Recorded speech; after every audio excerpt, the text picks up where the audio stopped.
Breaking news. Honeymoon హత్య కేసులో రోజులు గడిచే కొద్దీ విస్తుగోల్పే వాస్తవాలు బయటపడుతున్నాయి. దిమ్మ తిరిగే నిజాలు పోలీసుల విచారణలో వెల్లడవుతున్నాయి.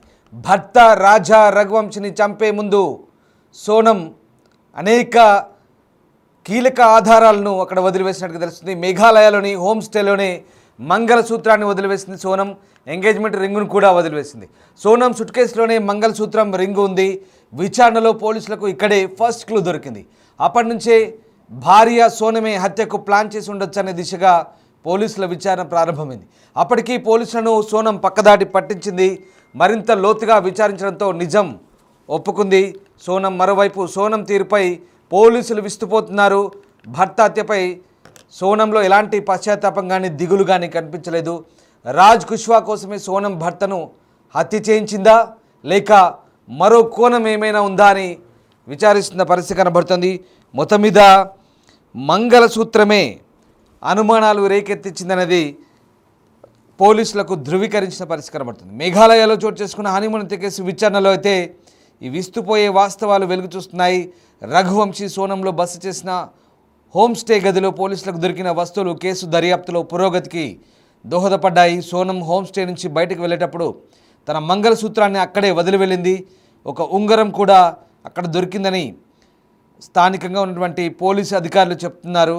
ఇక వీళ్ళు స్టే చేసిన హోమ్ స్టే గదిలో లభ్యమైన సూట్ కేసులో ఈ మంగళసూత్రం ఉంది, ఆ ఉంగరం ఉంది. ఇది తమకు సందేహాన్ని కలిగించిందని, ఆ మహిళ తన హనీమూన్ సమయంలో మంగళసూత్రాన్ని ఎందుకు వదిలి వెళ్తుందనే ప్రశ్న తమలో మెదిలిందని పోలీసులు చెప్తున్నారు. సోనం భర్త రాజా రఘువంశిని ఆమెతో పాటు 3 కాంట్రాక్ట్ కిల్లర్లు హత్య చేశారని పోలీసులు చెప్తున్నారు. మరొక నిందితుడు ఇండోర్ నివాసైన రాజ్ కుష్వా కూడా ఉన్నారు. అతడు సోనం ప్రేమికుడని పోలీసులు వెల్లడించారు.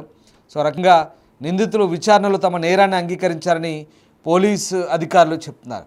అంతేకాదు మరొక కళ్ళు బైర్లు కమ్మే వాస్తవం బయటపడుతుంది. ఇక్కడ సోనం కూడా చనిపోయిందని నమ్మించేందుకు వేరే మహిళను కూడా చంపేందుకు స్కెచ్ వేసినట్టుగా తెలుస్తుంది. చూడండి ఎంత దుర్మార్గమో, ఎంతకు తెగిచ్చారా మీరు.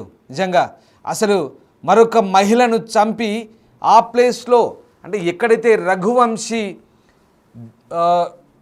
శవం ఉంటుందో దాని పక్కన మరొక మహిళను చంపి అక్కడ ఆమెను కాల్చివేసి రఘువంశీ శవం పక్కన ఆ మహిళను పెట్టి సోనం కూడా చనిపోయిందని నమ్మించే ప్రయత్నం చేశారు. చూడండి ఎంత బరితెగింపో. రంగా ఆ మహిళను కూడా ఇంకో మహిళను చంపేందుకు ప్రయత్నించారు. ఎంతకు తెగించారో అర్థమవుతుందా?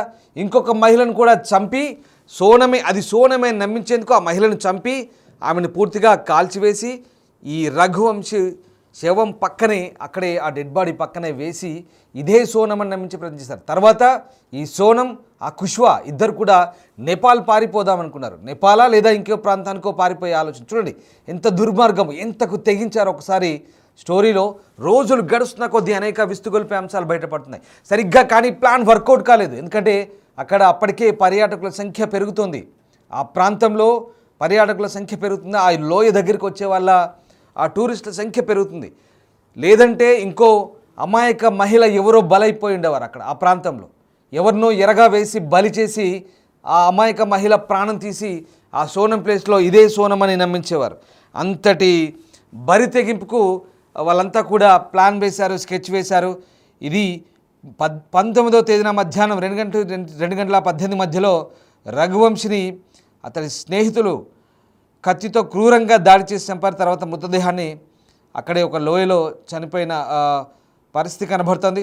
సో రకంగా ఇక్కడ ఈ ఘటనకు సంబంధించి ఇప్పటికే పోలీసులు అనేక అంశాలు ఆరా తీశారు.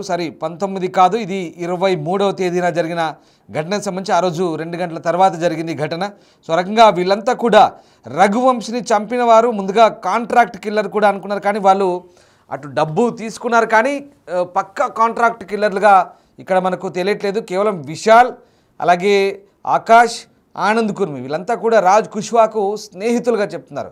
వీళ్ళంతా కూడా స్నేహానికి విలువనిచ్చి, అంటే విలువనివ్వడం అంటే ఆ స్నేహితునికి సహాయం చేసే కోణంలో, విలువనివ్వడం ఏంటి వాడు బొంద, విలువనివ్వడం కాదు, అక్కడ ఒక హత్య చేయడంలో పూర్తిగా సహకరించారు.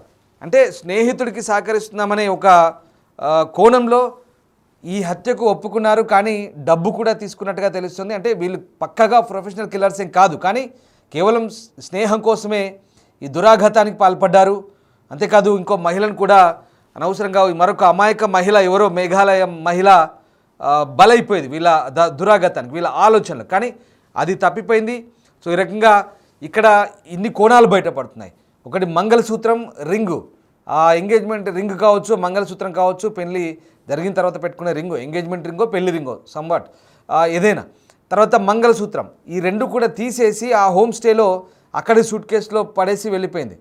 సో దీంతో పోలీసులకు డౌట్ వచ్చింది, అరే ఇదేంటి మంగళసూత్రం రింగ్ ఎందుకు ఇలా పెట్టిపోతుంది, ఈ మహిళ ఎందుకు ఇక్కడ దీన్ని ఒంటి మించి తీసి ఇలా ఇక్కడ వదిలేసి వెళ్ళిందేంటని అక్కడే పోలీసులకు అనుమానం తలెత్తింది. మరొకటి ఆల్బర్ట్, గైడ్ ఆల్బర్ట్ ఇచ్చిన క్లూ, అతను చెప్పాడు, ఆల్బర్ట్ చాలా క్లియర్గా చెప్పాడు, వీళ్ళతో ఇద్దరు మాత్రమే కాదు, భార్యాభర్తలు కాదు, మరొక ముగ్గురు ఉన్నారు, ఓవరాల్గా 5గురు ఉన్నారని చెప్పాడు. సో దాంతో ఇవన్నీ బలపడ్డాయి అనుమానాలు. అయితే రఘువంశీ డెడ్ బాడీ దొరకడము, సోనంది మాత్రం దొరకపోవడము, వాళ్ళు డ్రోన్లు, ఆధునిక పరికరాలు ఆ లోయల్లో, కొండల్లో, జలపాతాల్లో వెతికి కష్టపడి ఎంత చేసినా ఆచూకీ దొరకలేదు. కానీ దీంతో అనుమానాలు బలపడ్డాయి.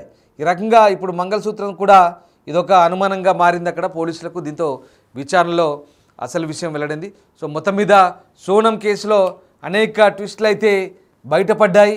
ఓవరాల్గా ఇప్పుడు సోనం వ్యవహారానికి సంబంధించి ఈ 6గురు నిందితులు ఎవరైతే ఉన్నారో ఆ 6గురికి 8 రోజుల కస్టడీ అయితే కొనసాగుతోంది. ఇప్పటికే 2 రోజులు గడిచింది. ఇంకా మిగతా ఈ కస్టడీ సంబంధించి ఏదైతే కొనసాగుతుందో అందులో ఇంకా కొన్ని విషయాలు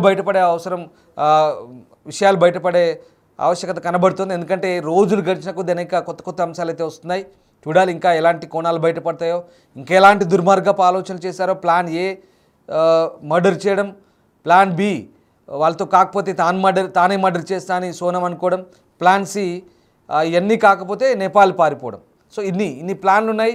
ఈ రకంగా ఇన్ని రకాలైనటువంటి ప్రణాళికలతో ఇందోర్ నుంచే బయలుదేరి మేఘాలయకు వచ్చి మేఘాలయలో అతన్ని చంపేసి ఆ రాష్ట్రాన్ని అప్రతిష్ట పాలు చేసి ఇప్పుడు కటకటాలు లెక్కిస్తున్నారు సోనం, కుష్వాహా, అలాగే మిగతా 3 నిందితులు. కస్టడీ కొనసాగుతోంది. ఇంకా అనేక అంశాలు, ఇంకెన్ని కోణాలు బయటపడతాయో చూద్దాం.